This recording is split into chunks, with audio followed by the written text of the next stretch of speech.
இருந்தாலும் நான் இன்னைக்கு வாழ்ற இந்த வாழ்க்கை இந்த பெரிய மனுஷன் போட்ட பிச்சை தானே. அம்மா அப்படி சொல்லாதீங்கம்மா. இல்லைங்கய்யா, அதானே நிஜம். என் பையனை இழந்தவளா எனக்கு இருக்கிற ஆதங்கத்தை சொன்ன. என்னால தாங்க முடியலையா. அம்மா அழாதீங்கம்மா. நீங்க சொன்னதுல ஒன்றும் தப்பில்லை. வேற ஆம்பளைங்க யாரும் இல்லைங்களா? இந்த வீட்டுக்கு எல்லாமே என் ஒய்ஃப் தான். அவளை வச்சு நீங்க செய்ய வேண்டியது செய்யுங்க. அது எப்படிப்பா பண்ண முடியும்? பொண்ணை வச்சு எப்படி திதி கொடுக்க முடியும்?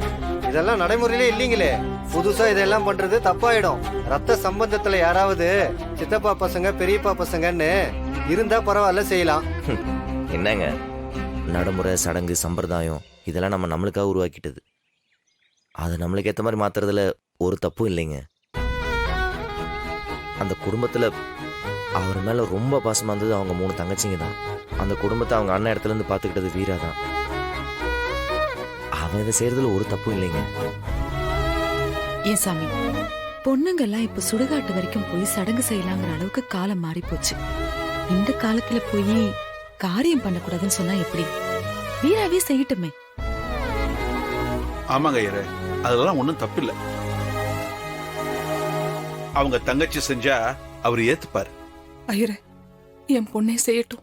இது நடைமுறையில இல்லாத விஷயம். நீங்க எல்லாம் சொல்றதுனால நான் பண்றேன். பகவான் உங்களுக்கு துணையா இருப்பார். பொண்ணை உட்கார சொல்லுங்க.